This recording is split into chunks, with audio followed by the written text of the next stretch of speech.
2026년 5월 31일 일요일 오늘 대한고금 디지털 신록을 개설하겠습니다. 시사담론 20번째 이야기인데요. 오늘은 그 국가보안법에 대해서 이야기하는데, 국가보안법을 이야기하려면 그 국가보안법의 모태인 일제치안유지법을 먼저 이야기해야 돼요. 일제치안유지법이 악법인데, 그것을 이제 이승만 정부가 국가보안법으로 부활시켰죠. 그래서 지금까지 유지되고 있는데, 그 국가보안법이 우리나라에서 많은 간첩을 양산했는데, 지금 여러분 가끔 뉴스 보다 보면 40년 전 간첩단 사건, 30년 전 간첩단 사건, 40몇 년 전 간첩단 사건, 전부 30년, 40년 전 간첩단 사건들이 다 무죄로 지금 재심을 받고 있잖아요. 그 무슨 말이냐면, 그 사실 그게 무죄로 해서 재심을 받으면 전 국가에서 형사 보상을 해줘야 됩니다. 돈이 어마어마해요. 한 사람당 다 억대죠. 그러니까 그 간첩을 수도 없이 수백 명 만들었는데, 그 한 사람당 한 5억씩만 따지면 도대체, 또는 한 1억씩만 따져도 얼마예요?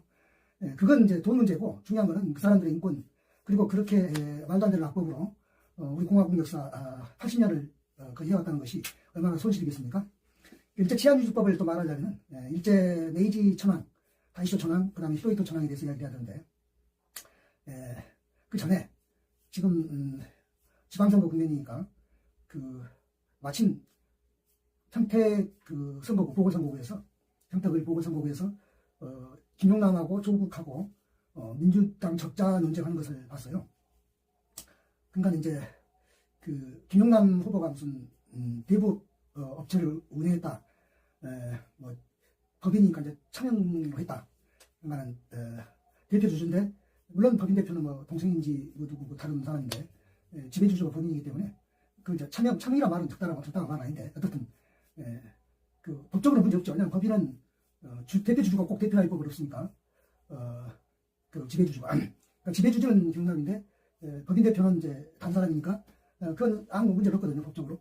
그러나 차명이라 말도 또 맞는 것이 뭐냐면은, 그렇게 표면으로 내놨지, 법적으로만 내놨지, 법인의 이해관계는 실질적인 이익은 지배주주가 받는 거니까, 그런 게 차명 아니냐, 이렇게 말하니까 말이 되기도 하고 안 되기도 하는데, 그게 중요한 게 아니고요. 그러니까 이제 그것을 조국이 이제 물고 늘어지는 거죠. 그러니까 민주당 후보지만, 민주당의 가치에 맞지 않다, 이런 말이고. 이제 거기에 김용남이가 사실은 이제 아킬레스건이 걸려있는데, 거기에 김용남이가 말하는 반박 논리라는 것이, 자기는 이제 어떻든 과거에 그 보수 정당에 있었기 때문에 지금 진보 정당 민주당의 그 가치에 맞느냐 안 맞느냐 시비를 받는데, 자기는 오히려 보수 정당에 있었던 그 전력 때문에 중도를 받아들일 수 있다, 이런 말을 하더라고요. 근데 저는 이제 적당한 말은 아니고, 오히려 반대로 내가 보수 정당에 있다가 진보 정당에 왔지만, 민주당의 진보적인 색깔로 말하면은, 조국 당신보다는 더 확실하게 설명할 수 있어 말하는 것 중에 하나 되면 이런 거예요. 이거는 이현주는 그 사람도 뭡니까, 이 진보 보수, 심지어는 뭐예요, 이박스쿨인가 거기에 연루되어 있다고 하잖아요. 그래가지고 옮겼는데 그것 때문에 혼났죠. 진실 공방하면서. 근데 두 사람은 말이죠, 김용남은 지금 선거니까 당장 오늘 내 이야기 듣고 써먹길 바라고, 안 써먹고 혹시 당선되더라도 반드시 김용남이나 이현주 같은 분들이 할 일이 뭐냐면은, 내가 진보적인 성향으로 말하면은 기존에 너희들 터줏대감들보다도 훨씬 더 진보적으로 전향할 수 있다는 걸 보여준 게 낫지, 나는 옛날에 보수였는데 그때 내 사상적 토양이 옳았는데 그래서 내가 중도로 지평을 이런 소리 말하고요. 그 필요 없어요. 좋은 애가 있는데, 박정희 경우는 반대죠. 박정희가 가장 존경하는 형이 셋째는 박상일이고, 박상일이가 사회주의 운동가고, 아주 유명하죠. 독립운동 때부터.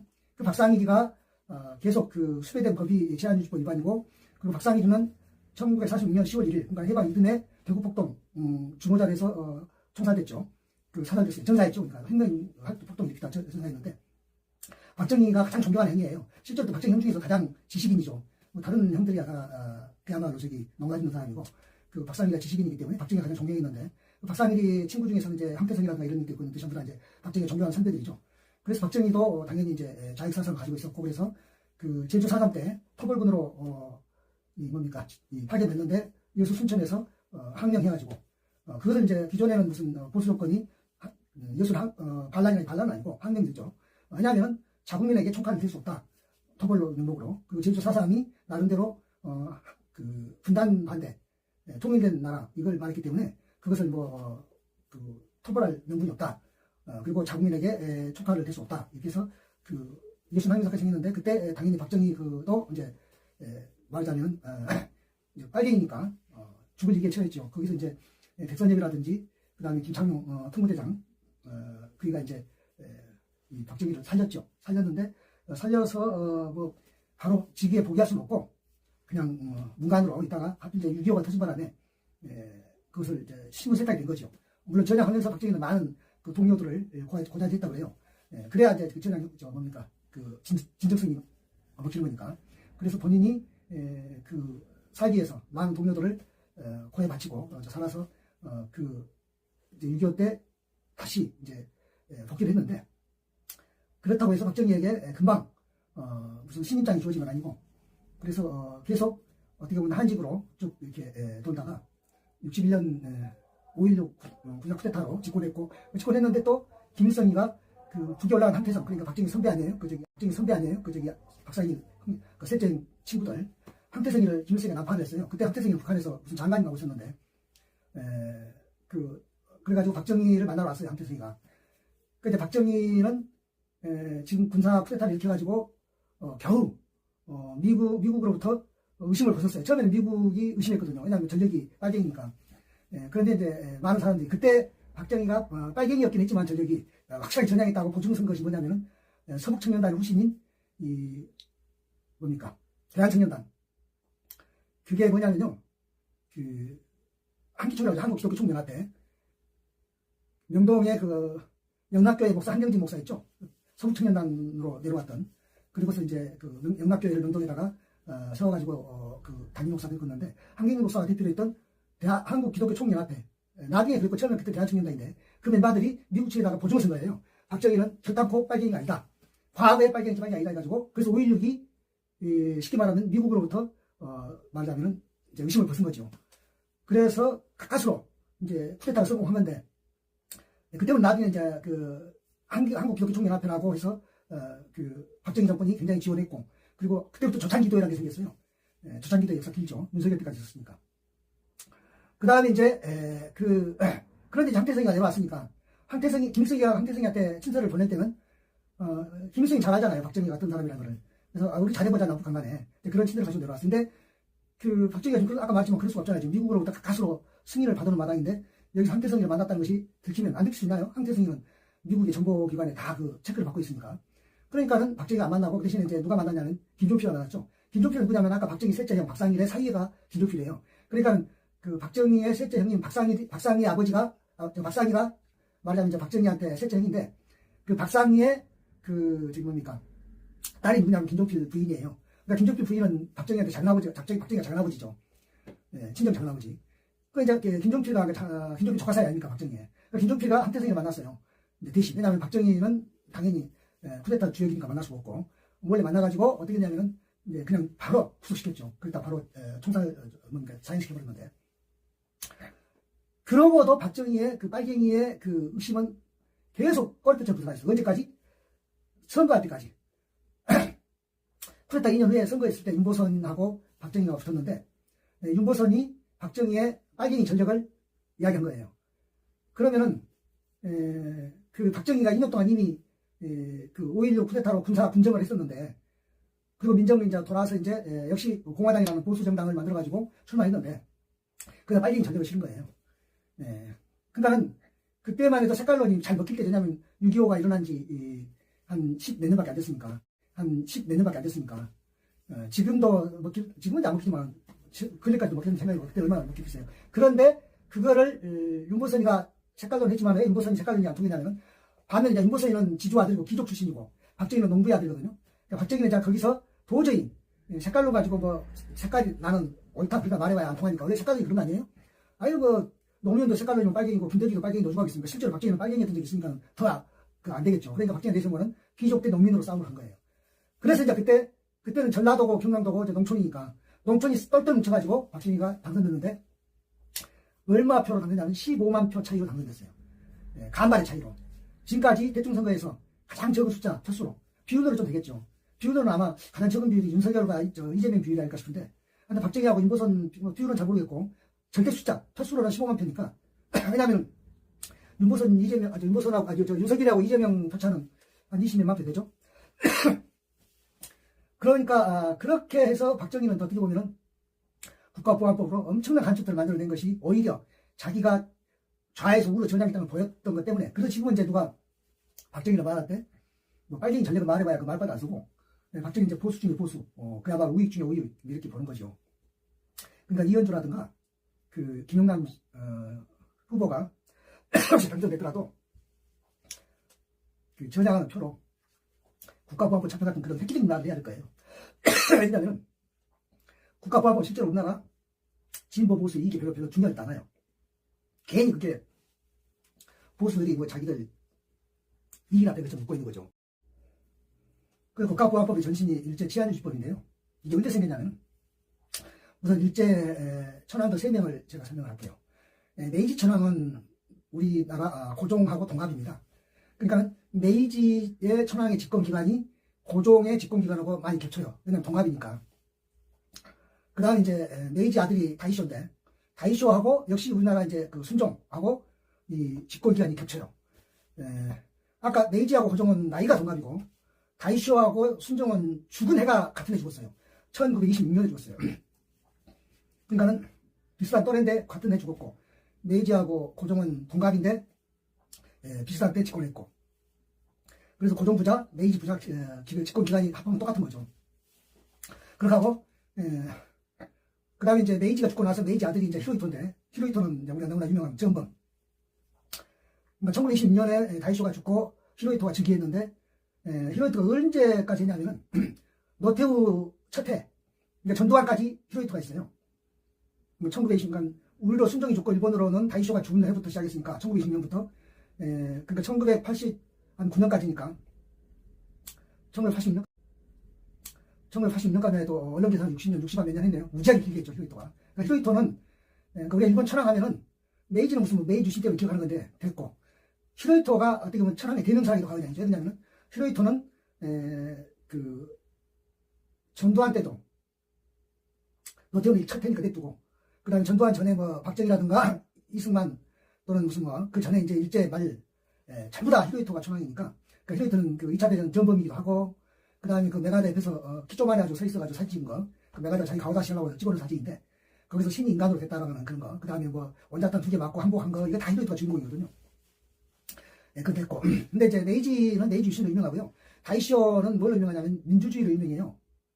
그래서 다이쇼 데모크라시라고 해요. 그 다이쇼 데모크라시라는 게 뭐냐면은 다이쇼 민주주의라는 얘기인데 또 한편 다른 말로 다이쇼 로망소라 그래요 그때를. 그러니까 가장 그러니까 일본이 서구 민주주의를 가장 그 멋있게 실천할 때이기 때문에 우리가 흔히 그때 일제 때 우리 지식인들 또 일본 유학 갈 때도 일본을 거의 존경했죠. 그런 이유가 뭐냐면은 너무 서구식 민주주의 받아들여가지고 또 일제 그 당시에 이제 식민지로부터 경제적인 그 맞아 빨대도 꽂았기 때문에 아주 경제도 잘 돌아가고 정치도 안정되고 그다음에 문화도 꽃피우고 이럴 때거든요. 그러니까는 다이쇼 데모크라시, 다이쇼 로망스 뭐 하여튼 여러 가지로 이야기했는데 그러니까 뭐 사상도 꽃피우고 막 유학생도 많이 들고 그때 다 뭐냐니까 그 이미 메이지 유신 때도 그랬지만은 그 메이지 유신 때가 어떻게 보면은 초창기라면은 다이쇼 데모크라시 다이쇼 때는 이제 그게 전성기죠. 그때 이제 많이 일본들을 유학도 많이 하고 그랬죠. 그래서 뭐 우리 지식인들 우리 뭐 문학 철학 뭐 역사 국사 뭡니까 교육 뭐 전체 지식인들이 되게 이제 다이쇼 데모크라시의 그런 저기를 또 받고 그런데 다이쇼 데모크라시가 그렇게 꽃을 피우고 번성기를 구가하다가 1923년 간동 대지진 간도 대지진 그게 이제 도쿄 대지진 포함되는 거거든요. 간도 지방에 도쿄가 포함된 거니까 그걸 해가지고 우리 잘 알잖아요. 조선인이 한 6,000명 그냥 이제 그 왜 조선인이 우물에다가 독을 빠뜨렸다고 소문 퍼뜨려가지고 가짜 뉴스 요새로 말하면 가짜 뉴스 퍼뜨려가지고 일본 사람들이 안 그래도 지진 때문에 힘들어 죽겠는데 먹을 물도 못 먹는다. 일본 사람 뭡니까 저기 조선인들 독을 퍼붓다. 그러니까 일제는 그 당시에 그 지진으로 너무 좀 민심이 흉흉하게 걱정돼서 그것을 화살을 이제 조선인들한테 돌린 거예요. 그러니까 그때 일본 가서 있는 조선인들은 지금 우리나라 말하면 외국인 근로자들처럼 비교적 그 우리 내지에서도 우리 조선에서도 말하자면 좀 유학 갈 만한 사람들, 그 해외 취업할 만한 사람들이니까 괜찮은 사람들이거든요. 그런 사람들 가 있었는데 많이 이제 죽었죠. 6,000명 죽였다고 그래요. 그때 이제 일본 간 사람들은 뭐 일본어를 능랑하게 잘하니까 어느 정도 우리가 비슷하잖아요. 그러니까 구별을 안 돼가지고 뭡니까 50원 고주행 발음해 보면은 뭐 좀 차이가 있다 그래요. 일본 사람이 하는 발음하고 우리 한국인하고 발음이 그래가지고 이제 그래가지고 이제 말해보라고 틀리면 이제 그게 딱 뭐냐면 너 조선징이제 가지고 주겠는데 이제 6천명 정도 된다고 그래요. 그리고 1925년 그때 나온 법이 이제 치안유지법인데 왜 나왔냐면은 아까 말했잖아요. 다이쇼 데모크라시라고. 다이쇼 데모크라시가 워낙 이제 번영을 구가하고 민주주의가 꽃을 피다 보니까 사상의 자유도 있고 막 다 자기가 다 마음대로 한 거니까 그러다 보니까 이제 사회주의 사상도 많이 있고 그래서 1925년에 그러니까 나중에 알고 보면 그게 이제 다이쇼가 죽기 1년 전인데 그때까지 이제 사회주의 사상이 일본은 꼽혀가지고 근데 이 사회주의자들 되게 이제 뭐냐면은 무정부주의자이기도 하고 하니까 천황제 같은 것을 이제 좀 이렇게 부정하거든요. 그러니까 이제 일제 안에서는 이제 같은 일본 이제 그 사회주의자들이 천황제를 부정하고 또는 뭐 더 이제 민주주의를 꼽히자는 뭐 이런 식으로 하고 뭐 여러 가지 말이 많고 하니까 그거를 이제 천황제 부정에 대해서는 용서가 안 되거든요. 아무리 다이쇼 데모크라스가 민주주의라도. 그러니까 그때 나온 법이 치안유지법이에요. 빨갱이 잡는 법이죠. 그러니까 쉽게 말하면 다이쇼 데모크라시는 정말로 일본이 서구식 민주주의로 완전히 뿌리를 내릴 수 있는 순간이었는데 그게 이제 1923년 간또 대지진 그 다음에 1925년 사회 치안유지법 제정 그리고 1920년 다이쇼 사망으로 다이쇼 데모크라시도 끝나고 그 다음에 들어서 아들이 히로히토 소위 쇼와 시대가 시작이 됐는데 그러면서 사실은 이제 그 뒤로 우리가 역사 나가는 대로 이제 일본은 군국주의로 이렇게 망쳐가죠. 그래가지고 나중에 망했지만은 그러니까 치안유지법이 그때 나왔어요. 그러니까 빨갱이 잡는 법으로. 그러니까 사실은 다이쇼 데모크라시가 너무 민주화가 꽃을 피우다 보니까 사회주의자가 많다 보니까 그들이 천황제를 부정하다 보니까 이것이 빨갱이들에게서 잡자는 법이 만들었는데 뭐 그걸 다이쇼 천황은 실제로 써먹지도 못했고 그 아들이 이제 들어와서 마침 이제 자기 아버지 때의 그런 방만한 분위기를 휘어잡는 도구로 치안유지법을 유지하려고 그랬고 그리고 이제 마침 뭐 그 다음에 중민전쟁이 뭐냐 가면 이게 이제 일본이 군국주의로 가는 그런 마당에 이제 치안유지법이 하나의 무기가 됐죠. 왜냐하면 아마 사회주의자들이 치안유지법 같은 것이 없었다면 군국주의로 못 갔을 거예요. 왜냐하면 일본이 전쟁할 수 있는 나라로 만들고 싶지는 않을 테니까. 그리고 물론 일제는 이제 우리 한반도 식민지니까 한반도에도 치안유지법을 이제 만들었어요. 총독부가. 그러니까 치안유지법 만들었는데 우리 한반도에서는 무슨 사회주의자가 뭐 있긴 있지만 그 사회주의자 이런 수도 안 되고 그건 없어요. 없다기도 과연 아니야. 그렇잖아요. 그게 지금 우리나라가 지금 식민지여가지고서 뭐 어디 외국 물을 먹을 일도 별로 없는데 아주 극소수 지식인들이 있을 정도지 뭐 무슨 사회주의가 뭔지도 모르죠. 알 수도 없는 때니까. 그런 때인데 이제 그걸 만들어가지고 뭐 그런 데 없는 사회주의자를 잡을 수는 없고 이제 없는 사회주의자를 이제 사회주의자를 만들어야죠. 제일 먼저 이제 걸렸던 것이 1937년에 수양동회 흥사단 여러분 아실 거예요. 흥사단의 일파인 수양동회라는 것을 이제 검거했는데 그때 걸려들어서 누구냐면 도산 안창호 선생을 비롯해서 춘원 이광수 그래서 많은 이제 지식인들이 걸려들어갔어요. 그러니까 이제 항상 그 일제에 대해서 국내 독립운동이죠. 만주에서 하는 무장투쟁이 있는가 하면 국내에서 이제 그 개몽 투쟁이 있거든요. 이 개몽론자들. 그래서 거기 안에 이제 도산 안창호라든가 이제 이런 이광수라든가 있는데 많이 잡혀들어갔어요. 그 실제로 도산 안창호 선생은 그때 들어가서 옥사했죠. 해방을 되는 걸 보지를 못하고. 그 다음에 이광수는 이제 참으로 안타까운 이제 변절을 한 거죠. 변절. 그러니까 사실 이광수가 너무 안타까운 건 아마 이광수는 치안유지법이라는 게 없었으면 본인이 변절할 필요도 없어서 자연스럽게 나중에 해방되고 나면은 세종대왕 정도는 아니어도 굉장히 중요한 인물이 됐을 것 같아요. 왜냐하면 이광수가 우리나라의 근대 문학이라든지 현대 문학이라든지 또는 그리고 이광수는 원래 그 상해 임시정부 독립신문 주필이었거든요. 독립신문이 두 가지입니다. 19세기 그러니까 19세기 말에 나왔던 서재필의 독립신문은 이름이 똑같은데 제호가 한글로 써 있어요. 그러니까는 그 두 가지로 구분하는 방법. 임시정부는 1920년대에 나온 거니까 1929년 3.1운동 뒤에 나오니까 그 독립신문은 제호가 한자로 돼 있어요. 그러니까 독립신문이 한자로 써 있는 거는 오히려 20세기에 나온 상해 그 임시정부 독립신문이고 기관지고 그 주필이 이광수예요. 그리고 이제 19세기에 나온 독립신문은 제호가 한글로 써 있는데 그 서재필이 이제 주필이고 이제 그렇죠. 거기 이제 그 토마스 헐버트 목사님이 또 그 영문판 주필이고 그랬습니다. 그 이제 그 치안유지법 때문에 이제 안창호 선생은 그때 잡혀 들어가가지고 옥사할 때까지 나오지 못했고 이광수는 변절을 해야 했고 그 외에도 많은 사람들이 있어요. 제가 이름을 기억할 줄 모를 정도로.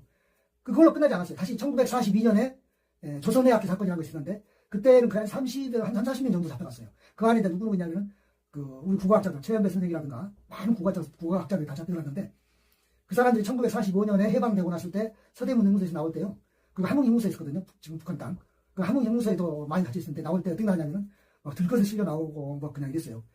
이미 그 석방 명단에 있긴 한데 그 전에 이미 역사했거나 거의 뭐 다 죽게 생긴 환자이거나 그 들것에 실려 나올 정도로. 그러니까는 결국 뭐냐면은 그 치안유지법이 잡아 족친 것은 수양 동호회랑 선생님 빨갱이하고는 아무 상관이 없는 오히려 국내 개몽 그 운동자 이 애국 교양 운동, 애국 그 개몽 운동. 그러니까는 그 사람들은 만주에 있는 무장투쟁 항이라고 무장 항일투쟁하고 달라요. 만주의 무장 항일투쟁 홍범도장군이나 김자인장군이나 무장 항일투쟁은 그야말로 무장으로 해서 전쟁한 것이고 이 국내에 있는 애국 개몽 그 세력들은 뭐냐면은 우리 조선인이 배우고 익혀서 깨어서 개화해서 독립을 쟁취하자는 거거든요. 전혀 빨갱이도 아니고 뭐 그런 거하고 상관이 없습니다. 치안유지법하고. 그 다음에 이제 조선학기 사건은 그때는 뭐냐면 1942년도니까 그때는 이제 우리말을 사용하면은 그것이 이제 위법이거든. 전부 다 일본말을 사용해야 하고 일본 글씨말 사용해야 되는데 이제 우리말을 집에서는 그것이 하루아침에 무슨 학생들이 일본어를 가르치겠지만 집에 있는 부모들이나 할아버지 할머니들이 무슨 일본어를 익히겠냐고요. 또 알겠냐고요. 한국어로 말하겠죠. 자녀들하고. 그런 다투하면 못 써먹었거든. 근데 써먹는데 그 여학생이 하나 걸려가지고 집주사해봤더니 마침 그 국어 야학 강습 받는 걸 발견했고 쭉쭉쭉 해보니까 한 40년가량 국어학자까지 싹 잡아넣어가지고 그걸 잡아놓은 법이 치안유지법이에요. 그러니까 그런 법이 치안유지법이고 그런 법의 후신이 지금의 국가보안법이에요. 그리고 지금의 국가보안법도 박정희, 이승만 그 다음에 전두환 때 쭉 썼는데 써먹어 봤는데 심지어는 저기 뭡니까 김영삼 정부 때도 국가보안법이 많습니다. 써먹어 봤는데 그게 이제 간첩을 잡아넣는데 그것이 간첩이 아니어가지고 지금도 계속 무슨 뭐 어부들 간첩단, 학생단 간첩단, 뭐 간첩단 다 해가지고 지금 그 처음 무죄를 좀 다시 풀려나고 지금 국가에서 계속 배상을 해주고 있잖아요. 그러니까 무슨 말이냐면은 국가보안법은 그 모태인 치안유지법 때부터 도대체가 빨갱이 잡자는 법인데 이런 법은 빨갱이하고는 아무 상관없는 일로 모호한, 애매한. 그래서 뭐 이강수 같은 애는 같은 사람은 어떻게 보면 변절을 할 수밖에 없는. 그래서 자기 인생에 오점을 남기고 마는. 사실은 그 이강수 개인의 오점이 아니지만 우리 민족적으로도 큰 손실이죠. 왜냐하면은 그 중요한 이익인데 그런 사람이 변절해가지고서 우리가 중요한 이익이 아니게 되고 있다는 거. 그런 것들. 육당 천안소도 마찬가지잖아요. 육당 천안소는 3.1 독립기념서를 기초한 사람인데 변절해서 그 사람도 변절했고 많아요. 변절한 사람들. 심지어는 뭡니까 이 시인들도 많잖아요. 유명한 시인들도. 그러니까 그런 걸 보더라도 이 국가보안법은 없애야 될 악법인데 지금도 그걸 없애지를 못해요. 왜냐하면 국가보안법 없애란 말을 어디서 많이 하냐면 북한 정권이 많이 했거든요. 그러니까 국가보안법을 없애자고 말하면 북한을 동조한 같은 의뢰를 주니까 국회의원도 심지어는 민주당 국회, 야당 국회, 진보들 국회의원들도 그런 걸 말 잘 못하는 것 뿐인데 이제 김정은은 잘하겠지만 지금 2년 사이에 김정은이 뭐 했습니까? 거기 북한 헌법을 고쳤는데 어떻게 고쳤냐면은 이제 남한 땅은 자기 북조선이 아니라는 거예요. 조선이 아니다 이거죠. 우리는 북한 땅도 우리 한국이라고 말하고 있잖아요. 그러니까 이제 국가보안도 그런 토질인데 북한은 헌법을 고쳐버렸어요. 이제 국경선을 어떻게 정했냐면은 휴전선으로 정해버렸다니까요. 휴전선이라면 이제 조선 땅이 아니라 정해버렸다니까요. 그러니까 이제 북한에서 국가보안법을 뭐 도라 말할 필요도 없어요. 왜냐하면 이제 그 상관없어졌으니까. 지금 이제 투개의 한국이 된 거니까 북한 입장에 투개의 조선이고 우리는 여전히 한 개의 한국인데 그래서 국가보안법을 유지하는데 이제 저렇게 됐는데 우리가 이제 뭐 지금 국가보안법을 둘 필요도 말 필요도 없거든요. 저 뭡니까 굳이 둘 필요가 없거든요. 그런데도 마치 옛날에 뭡니까 예수 그 박해할 때 그 예수교인들 박해할 때 그 예수의 성상을 그려놓고 밟고 지나가라고 했단 말이에요. 마찬가지로 마치 국가보안법을 없애자 그러면 빨갱이인 것이냐 이렇게 해왔는데 이승만, 박정희, 전두환 역대 정권들 그렇게 간첩 잡는 거 다 그걸 전부 간첩이 아니가지고 지금 다 재심도 다 무죄로 풀려가지고 전부 다 그것을 물어주고 있는데 지금이라도 그런 걸 그 폐지를 이야기를 해야 되는데 지금 이재명 정부도 지금 뭐 생긴 지 1년밖에 안 돼가지고 뭐 다른 일도 할 일이 많다 보니까 그거 지금 그런 것까지 이야기할 시간이 없는데 마침 이현주라든가 그 김용남이가 그 당선이 되고 나면 오히려 그런 데서 선발 내고 정부에서도 동맹파 지금 다주파가 있는데 동맹파들이 앞서서 오히려 거꾸로